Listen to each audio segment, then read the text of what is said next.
तो हम बात करते इम्पैक्ट पड़ा कई सारे अर्थ पे।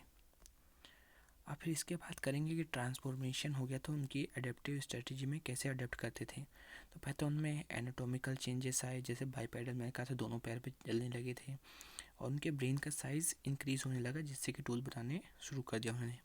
तो नेचुरल सिलेक्शन, जैसे मैंने कहा था डार्विन की थ्योरी है, तो नेचर अपने अकॉर्डिंग ही वो सिलेक्ट करने लगी कि क्या क्या नेचर की नीड्स है। तो धीरे धीरे मूवमेंट चाहिए होगा, तो मूवमेंट फास्ट करने के लिए बाइपेडल ज़्यादा सही रहता है। तो अब बताएंगे कि कैसे ओरिजिन्स हुआ human species, human like species का। इसको हम ह्यूमन तो नहीं कहेंगे, पर आदमी जैसे स्पीसीज़ का। तो पहला तो जो है हमारे प्राइमेट्स। तो प्राइमेट्स को हमने दो पार्ट में डिवाइड किया है, एक प्रोसिमी और दूसरा एंथ्रोपॉइड्स। तो प्रोसिमी में हमने इंक्लूड किया है लेमूर्स और कई सारे जो स्पीसीज़ होते हैं, इसमें उसको कहते हैं प्री मंकीज़। तो ये क्या है, ये प्राइमेट प्रिमिटिव प्राइमेट्स हैं और ये ज़्यादातर एबोरियल हैबिटेट में सूट करते हैं। तो अब हम बात करेंगे एंथ्रोपॉइड्स। तो इसमें मंकीज़, एप्स और कुछ अर्लियर ह्यूमन के स्पीसीज़ इंक्लूड होते हैं। तो ये एक तरह से एडवांस प्राइमेट्स थे। अब बात करेंगे इसमें कुछ तो थोड़े बहुत जो हैं वो टेरिटोरियल हैबिटेट में अपना अडेप्ट करने लगे, सूटेबल हो गए। तो टेरिटोरियल में एक तो पहले ये सोचता है कि उनका वेट ज़्यादा होगा, इसलिए करना सीख गए होंगे, और नहीं तो दूसरा जो उनका फ्रीक्वेंट नीड होता होगा अर्थ के, इसलिए। अब बात करेंगे एंथ्रोपॉइडिया, जो डिवीज़न हो गया वो भी फर्दर डिवाइड हो गया। तो इसमें जो तीन नाम हैं वो बड़े कठिन ही लगते हैं, उनको बोलना भी थोड़ा मुश्किल हो जाता है। तो इसका मैं बता देता हूँ, आप दूसरी तरह से याद कर सकते हैं। Old world monkey, new world monkey, apps and humans.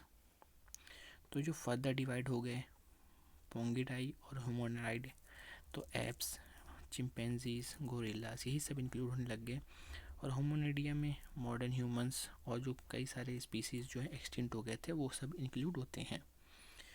तो जो पोंगिडाई ग्रुप इवोल्यूशन है उसमें क्या क्या है, पहला है मंकी। मंकी तो वही है कि जो ट्रीज़ पे रहते हैं ज़्यादातर। और दूसरा जो है एप्स, वो थोड़ा बहुत डाइवर्जेंट थे मंकीज से मायोसिन एपोक में अफ्रीका में। उसके बाद बात करते हैं हम इनका एविडेंस कहाँ से मिला हमें। इनका नाइल वैली से, हमें इजिप्ट से इनका एविडेंस मिला। इनका ब्रेन साइज जो है छोटा था और विजुअल कैपेबिलिटीज़ बड़ी थी। तो बात करते हैं मॉडर्न एप्स की। तो वो ज़्यादातर ग्राउंड पे रहते थे, उनका ब्रेन साइज लार्ज था और उनके हिंड लिम्स जो हैं लॉन्गर थे और कैनाइन टीथ थे और पावरफुल बॉडी स्ट्रक्चर था। और वो ज़्यादातर फूड रिसोर्सेज को एक्सप्लोइट करते जो ट्रीज़ पे होंगे।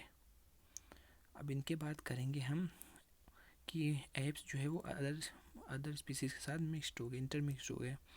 तो धीरे धीरे 17 माया में क्लाइमेट कूल हो रहा था, एप्स जो हैं फॉर्म हो रहे थे, कंटिनेंटल ड्रिफ्ट थ्योरी हो रही थी कई कंट्रीज़ के बीच में। तो कहीं ना कहीं ये सी से सेपरेट हो गए थे। तो कांटेक्ट जो है लैंड ब्रीज के थ्रू हो रहा था। तो इसमें जो है हमारे ड्रायोपिथिकस जो एशिया की तरफ मूव कर गए थे सेपरेट हो गए थे, और हमारा रामापिथिकस से। तो हमारा बताते हैं कि कई सारे ग्रास ईटिंग और नक्कल वॉकिंग ऐप जो है हमारा अफ्रीका से पाए गए हैं, इनका नाम है किनायापिथिकस। अब हम बात करेंगे अगला चिंपैंजीज़ का। चिंपैंजीज़ जो है वो भी ह्यूमन एंसेस्टर के क्लोजेस्ट थे। तो यही बताया गया कि इस चैप्टर में कैसे ह्यूमन का एवोल्यूशन हुआ था। ये हमारा ह्यूमन तो नहीं कहेंगे, पर एक अर्लियर स्पीसीज जो थी ह्यूमन से पहले, वो कह सकते हैं। धीरे धीरे इसके बाद कहीं ना कहीं ह्यूमन का एवोल्यूशन होगा। तो यही सब बता रखा है इसमें कि कैसे कैसे हमारे जो ऐप से हम ह्यूमन बने गए। तो यही हमारे प्रेस्ट्री की ख़त्म होती कहानी। अब हम अगली वीडियो में कंटिन्यू करेंगे। तो आगे अगर आपको नोट्स की रिक्वायरमेंट होगी तो मैं ईमेल आईडी मेंशन कर रहा हूँ और आपको बता भी दे रहा हूँ, और मेंशन कर दूँगा अपने डिस्क्रिप्शन में, वहीं आप मेल कर दीजिएगा, आपको पेड नोट्स अवेलेबल हो जाएंगे। अगर आपको पसंद आया होगा तो लाइक शेयर कमेंट सब्सक्राइब ज़रूर करिएगा। धन्यवाद।